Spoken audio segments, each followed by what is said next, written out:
Tiap bulan saya dikirimi uang sama dia. Luar biasa. Ini untuk tiket ke Jakarta dan untuk biaya pulsa telepon.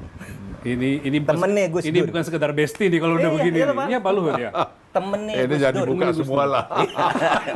Enggak, ini Ya gimana, Gus Dur itu sama Pak Mahfud kan sayang banget gitu.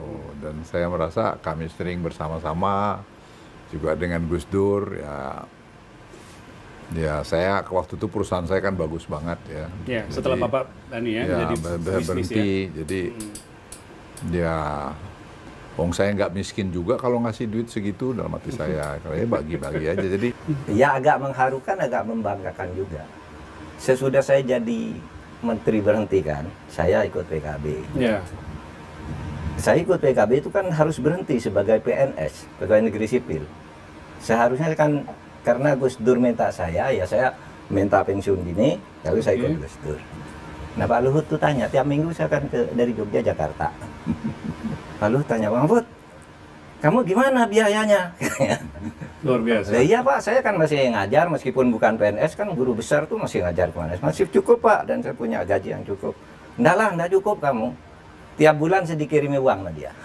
Luar biasa. Ini untuk tiket ke Jakarta dan untuk biaya pulsa telepon. Ini temennya Gus Dur. Ini bukan sekedar besti nih kalau udah begini. Ini Pak Luhut ya. Temennya ini Gus jadi Dur. buka semua lah. Ini waktunya dibuka justru Pak. Itu tahun Ini 2001 sampai dengan 2004. Jadi Pak Mahfud waktu itu menaungi Pak Gus Dur kemana-mana ya? Iya. Dan Pak Luhut, saya konsolidasi Pak Luhut habis itu jadi pengusaha kalau nggak salah Pak ya? Pak Luhut pengusaha. Sudah mulai tumbuh usahanya, jadi uangnya agak banyak dikasih ke saya. Saya tahu lah Pak Mahfud tuh nggak ada uangnya ini katanya. Dikasih tiket tiap minggu saya pulang pergi Jakarta. Sama pulsa telepon. HP waktu itu belum ada kayak sekarang, belum smartphone. Waktu itu HP biasa yang SMS lah ya. Pak Luhut, apa yang menyebabkan Bapak cinta banget? Entar dulu. Silakan Pak, lanjut dulu Pak. Saya mau nanya itu nanti ke Pak Luhut. Tahun 2004, saya jadi anggota DPR. Saya telepon Pak Luhut, saya sekarang anggota DPR. Ya. Menurut undang-undang saya tidak boleh menerima uang di luar gaji, termasuk dari Pak Luhut. Lu mengapa katanya? Saya kan tidak urusan suap menyuap katanya Pak Luhut. Ini teman, mengapa? Nggak bisa, ini undang-undangnya. Berhenti, waktu itu ngasih. Tapi tahun 2006, 2 tahun sudah saya jadi anggota DPR, Pak Luhut telepon, Pak Mahfud, kamu tuh kok saya lihat kamu sering kemana-mana, ke Medan, ke Makassar, kemana, uangnya dari mana? Kamu anggota DPR, gajinya kan sedikit katanya. Nah iya Pak, saya ngajar kan dikasih tiket Pak. Wah itu nggak cukup itu. Saya tahu di DPR tuh banyak orang main uang, kamu sendiri yang nggak mau katanya. Saya mau bantu kan, nggak bisa Pak, saya bilang. Nggak boleh, ini undang-undangnya. Terus gimana caranya saya bantu kamu? Lah kalau saya bekerja resmi di perusahaan, mesti saya bisa dapat. Kata Pak Mahfud. Iya, terus Pak Luhut membentuk perusahaan namanya PT Bangun Bejana ya. Waduh luar biasa. Saya jadi komisarisnya. Jadi, dibuat perusahaan supaya Pak Mahfud tidak menyalahi entah itu. Membuat, entah membeli perusahaan orang, tapi saya diangkat komisaris, Pak Luhut. Demi bestinya dapat bisa diberikan agar saya bisa diberi bantuan. Biasa. Itu bulan November tahun 2006. Oh masih ingat Pak? Masih ingat saya, masih ingat. Masih ada akta notarisnya. Sudah diantar akta notaris. Saya komisaris utama. Ya saya tiap bulan rapat lah, karena kerja kan. Dan yang nganteri uang kepada saya atau ngirim lewat bank itu si Mbak Uli. Yang sekarang ketua Kartika Persit ya. Ketua istri Kartini Mbak Uli. Istrinya Pak Maruli. Istrinya Pak Maruli. Itu ya. Pak Mahfud uangnya sudah transfer. Pak Mahfud, ayo makan bersama nih gajinya gitu. Jadi Pak Luhut dan anak-anaknya berarti yang Iya Pak. Lalu begini, kalau rapat kan biasa ceplas tuh. Kamu jangan main-main ya. Pak Mahfud nih, saudara saya, gajinya jangan telat gitu.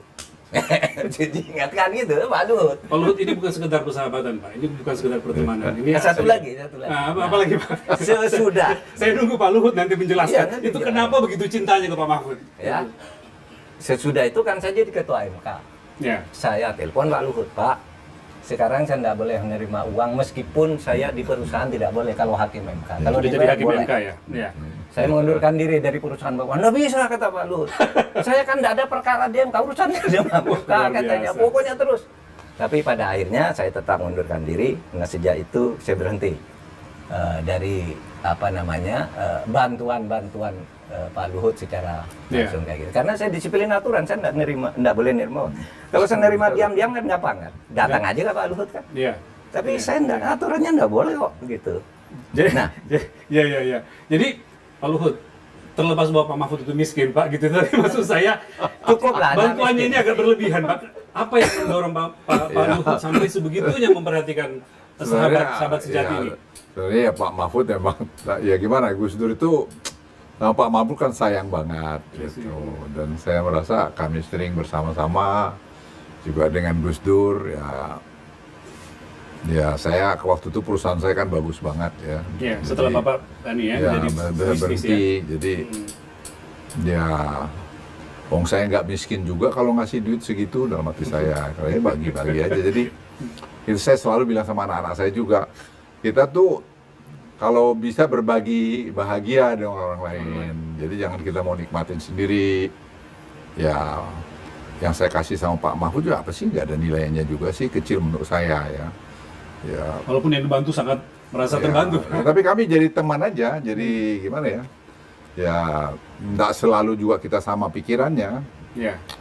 Ya, istri saya juga senang sama keluarganya Pak Mahfud. Ya, saya cerita, bantuin aja Pak kalau bisa, gitu. Ya. Ya, terus saya punya prinsip sih, bantu orang kenapa sih kalau kita juga nggak rugi. Ya. Dan kalau bisa, dan kalau kita mampu. Karena saya selalu bilang sama teman-teman saya, doa terbaik itu buat baik. Ya. Ya nggak usah kita berdoa banyak-banyak ke gereja begini, tapi kelakuan kita nggak benar, nggak bantu orang buat apa?